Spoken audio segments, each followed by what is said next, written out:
और आज के दिन हमारा संविधान पूर्ण रूप से लागू हुआ था और इस देश को आज़ाद कराने में कई महापुरुषों ने अपने प्राण भी न्यौछावर किए हैं।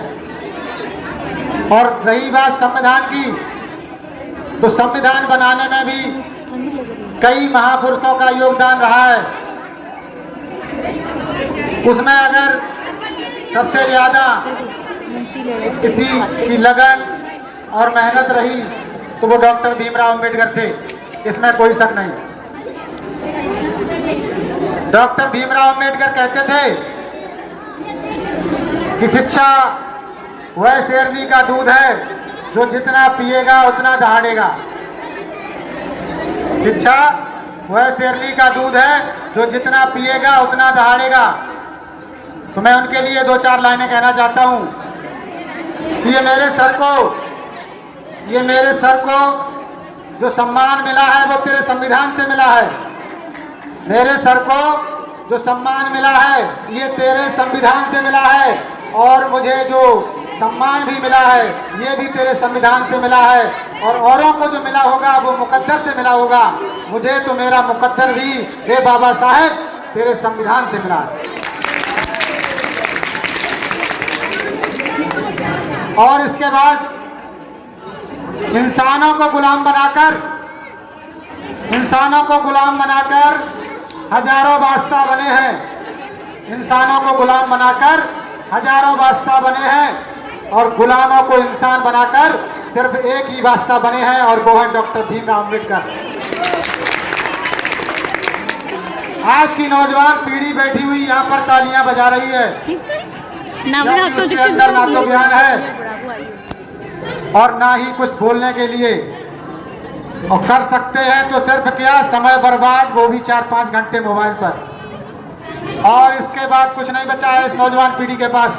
मैं पूछना चाहता हूँ कि जिस विद्यालय का नाम चंद्रशेखर आजाद हो, क्या चंद्रशेखर का भी इतिहास मालूम है तुम्हें? नहीं मालूम होगा। असहयोग आंदोलन के समय गांधी जी असहयोग आंदोलन चला रहे थे। उस असहयोग आंदोलन में एक 15 वर्ष का क्रांतिकारी अपने नौजवान साथियों के साथ शामिल हो गया। उस 15 साल के नौजवान क्रांतिकारी ने अपने साथियों के साथ असहयोग आंदोलन में भरपूर सहयोग दिया। असहयोग आंदोलन किन्हीं कारणों गांधी जी ने बंद कर दिया। गांधी जी के असहयोग आंदोलन बंद करने के बाद उन नौजवानों को पकड़ लिया गया और उसमें से वो 15 साल का नौजवान भी था। उस 15 साल के नौजवान को उम्र कम होते हुए अंग्रेजी सरकार ने 15 बेत मारने की सजा दी। 15 बेत मारने की जब सजा दी गई तो पहले बेत के साथ आवाज आती है कि भारत माता की जय, और वो 15 बेत कब अनगिनत बेतों में बदल गए पता नहीं चला। जितने बेत मारे जा रहे थे उसके मुंह से एक ही आवाज आती थी, भारत माता की जय, भारत माता की जय। वो नौजवान कोई और नहीं था बल्कि चंद्रशेखर आजाद जी थे। 15 साल की उम्र में मैं पूछना चाहता हूं इस नौजवान पीढ़ी से, क्या इतनी हिम्मत आपके अंदर है? उसके बाद भी चंद्रशेखर आजाद ने हिम्मत नहीं हारी। देश के तमाम क्रांतिकारी संगठन जो उस समय चल रहे थे, पूरे देश में जा जाकर चंद्रशेखर आजाद ने वो सभी क्रांतिकारी संगठनों को एकजुट किया और अंग्रेजी सरकार के नाक में दम कर दिया। चंद्रशेखर आजाद यहीं नहीं रुके बल्कि एक ऐसा तूफान बन गए जिनको संभालना अंग्रेजी सरकार के लिए मुश्किल हो गया। कई घटनाओं को अंजाम दिया। काकोरी कांड घटना, ट्रेन को ही लूट लिया जिसमें हथियार थे। भगत सिंह के साथ असेंबली बॉम्ब घटना को अंजाम दिया। लाला लाजपत राय के साथ भी उन्होंने बखूबी देश में समर्पित होने की मिसाल कायम की। लेकिन आज जब वो भी इस नौजवान पीढ़ी को देखते होंगे तो शर्म से सर झुक जाता होगा। जिनको अपने देश की, जिस युवा पीढ़ी को अपने देश की चिंता नहीं होती है, उस देश का बेड़ा गर्क होना तय है।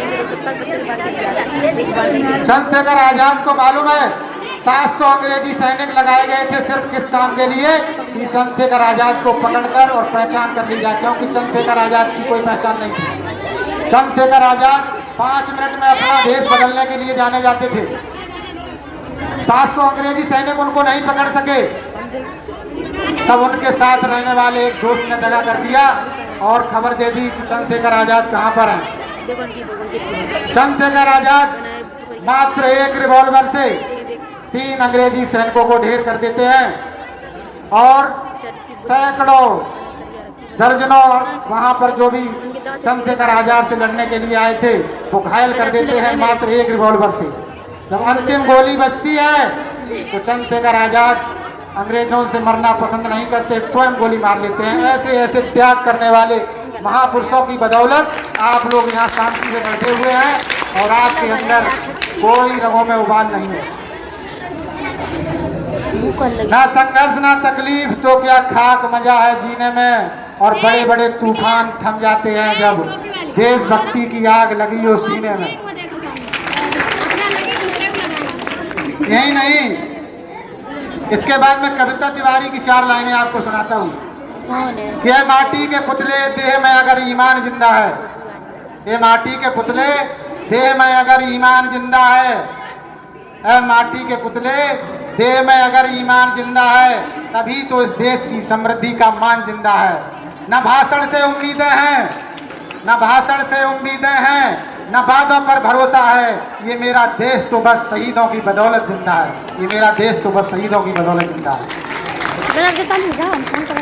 मोबाइल पर सर्च करेंगे शिवानी निशानी कैसे लगाई है, पड़ोसी संदीप सुलेखा क्या कर रहे हैं, लेकिन तुम्हें अपने महापुरुषों का इतिहास पढ़ने की कोई जरूरत नहीं है। अरे कम से कम झांसी की रानी लक्ष्मीबाई का इतिहास पढ़ लिया होता।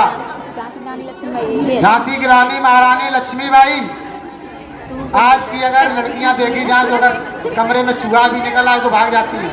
तो नहीं भाग जाते, कमरे में चूहा निकल आए तो भाग जाती हैं। और झांसी की रानी बताते हैं इतिहासकार कि लगभग 150 से ज्यादा अंग्रेजी सैनिकों को अपनी तलवार से मौत के घाट उतारा था। 150 से ज्यादा अंग्रेजी सैनिकों को रानी ने स्वयं अपनी तलवार की धार से सर धड़ कर दिए थे। अंतिम लड़ाई में इतिहासकार बताते हैं कि जब एक तीर आकर रानी के एक बाएं हाथ में लग जाता है और वो बायां हाथ खराब हो जाता है, तभी कुछ क्षण बाद दूसरा अंग्रेजी सैनिक महारानी लक्ष्मीबाई के सर पर वार करता है और आधा सर कट जाता है और एक आंख। ऐसा भयावह मंजर देखकर फिर भी रानी वहां से डिगी नहीं और निरंतर लड़ती रही। रानी की भागी हुई सेना भी रानी का भयंकर रूप देखकर वापस लौट आई, मानो रण में भवानी स्वयं युद्ध कर रही हो। ऐसा भयंकर युद्ध देखकर रानी की सेना में भी साहस आ जाता है। तभी रानी को पास आकर 3 अंग्रेजी सैनिक घेर लेते हैं, लेकिन रानी लक्ष्मीबाई ने फिर भी हार नहीं मानी और अपने एक ही तलवार के वार से तीनों अंग्रेजी सैनिकों के सर धड़ से अलग कर दिए। ऐसी महारानी लक्ष्मीबाई का इतिहास भी आप लोग आजकल नहीं पढ़ पाते हैं, क्योंकि आपके पास फालतू समय बहुत है, लेकिन अपने महापुरुषों का इतिहास पढ़ने का समय आपके पास बिल्कुल नहीं है। इसके बाद आज जो 26 जनवरी हम मना रहे हैं, जैसा कि मैंने बताया डॉक्टर भीमराव अम्बेडकर का इसमें बहुत ज़्यादा योगदान रहा। उनकी मैं छोटी सी एक कहानी आपको बताता हूँ। Doctor Ambedkar America university Columbia में जब अपनी शिक्षा ग्रहण कर रहे थे तो उनके पास खाने तक के रुपए नहीं थे। वहाँ पर जो कुत्तों को बिस्कुट फेंक दिए जाते थे, बिस्कुट और ब्रेड, अम्बेडकर वो बिस्कुट और ब्रेड उठाकर खा लिया करते थे। उसी वक्त डॉक्टर भीमराव अम्बेडकर ने अपनी पत्नी रमाबाई के लिए एक खत लिखा। उस खत में लिखा कि मेरे पास खाने के लिए पैसे नहीं हैं और मैं यहाँ भूखों मर रहा हूँ और मुझे पढ़ाई पूरी करनी है। डॉक्टर अम्बेडकर के उस समय 4 पुत्र थे, 3 बीमारी के कारण मर चुके थे, चौथा पुत्र भी बीमार था। रमाबाई को खत मिलता है।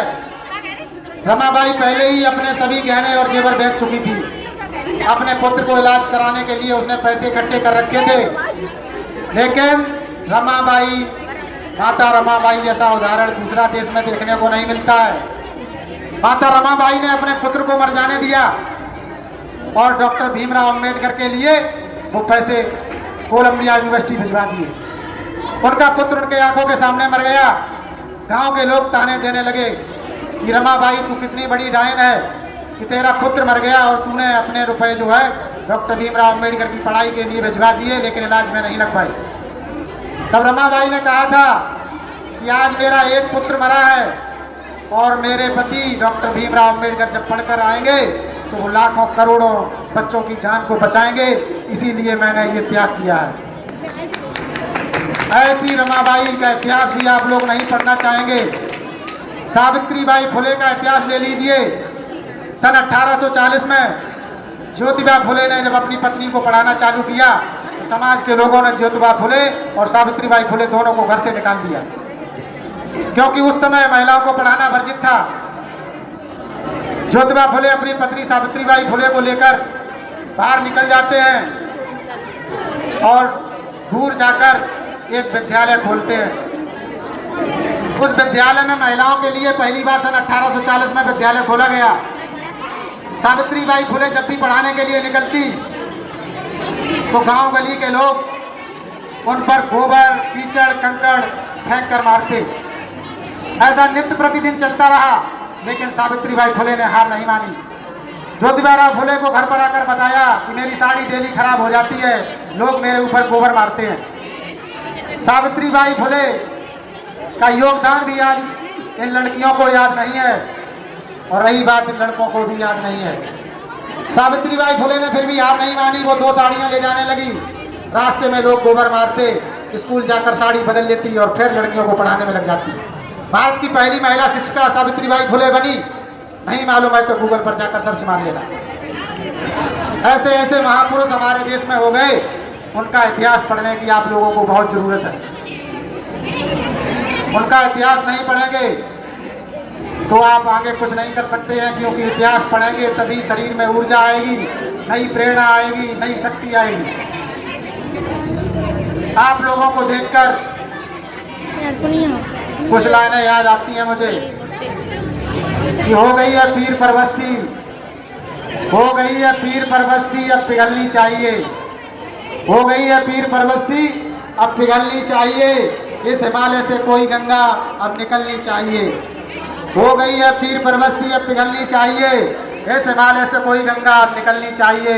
और हंगामा खड़ा करना मेरा कोई मकसद नहीं, हंगामा खड़ा करना मेरा कोई मकसद नहीं। देशभक्ति की आग तेरे सीने में सही ना सही मेरे सीने में सही, तेरे सीने मेरे सीने किसी के भी सीने में जले, पर देशभक्ति की आग जलनी चाहिए, पर देशभक्ति की आग जलनी चाहिए।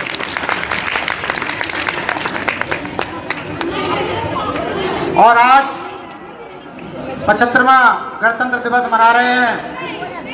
75 नहीं है और शहीद भगत सिंह की भी मैं आपको एक छोटी सी कहानी सुनाता हूँ। शहीद भगत सिंह जिस समय जेल में बंद थे,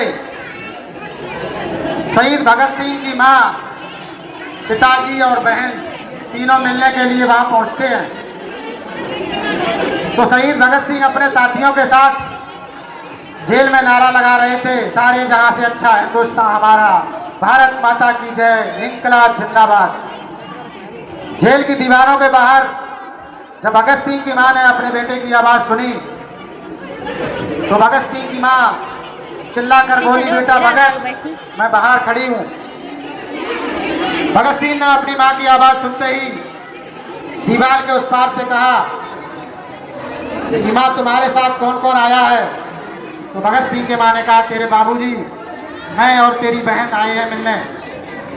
इतना सुनते ही भगत सिंह की मां की आंखों में आंसू आ गए और भगत सिंह की मां रोने लगी। भगत सिंह ने अपनी मां को रोते हुए देखा तो भगत सिंह ने अपनी मां से कहा कि मां, अगर तू आज रो गई, मैं कोई तुम्हारा लाल नहीं हूं, मैं पूरे देश का लाल हूं। और अगर तुम रोई तो पूरे देश की माएँ रोएंगी और आने वाली पीढ़ियां ये कहेंगी कि भगत सिंह की मां रो रही थी। इसलिए तुम चुपचाप घर लौट जाओ और एक भी आंसू मत बहाना अगर तुम भगत सिंह की मां हो। भगत सिंह की मां तुरंत वहां से लौट गई और एक भी आंसू नहीं गिराया। कहा कि मेरा बेटा मेरा नहीं बल्कि पूरे देश का है। ऐसे ऐसे क्रांतिकारियों ने आपके लिए जीवन कुर्बान किए हैं, जिनको आप बिल्कुल भूल चुके हैं और व्यर्थ में समय गंवा रहे हैं। इसलिए मेरा काम आपको बताने का है, समझाने का है। समझ में आ जाए तो अच्छी बात है, नहीं समझ में आ जाए तो भी अच्छी बात है। मंजिल आप लोगों की क्या है ये आपको मालूम होना चाहिए। मंजिल आप लोगों की क्या है ये आपको मालूम होना चाहिए। एक शायरी में सुनाता हूँ इसी पर कि मंजिल को भुलाकर जिया तो क्या जिया, मंजिल को भुलाकर जिया तो किया जिया, दम है तो उसे पाकर दिखा। मंजिल को भुलाकर जिया तो क्या जिया, दम है तो उसे पाकर दिखा। और लिख दे खून से बनी अपनी कहानी, और फिर बोल उस मंजिल को, दम है तो इसे मिटा कर दिखा। इन्हीं शब्दों के साथ मैं अपनी वाणी को विराम देता हूँ। जय हिंद, जय भारत, जय भीम।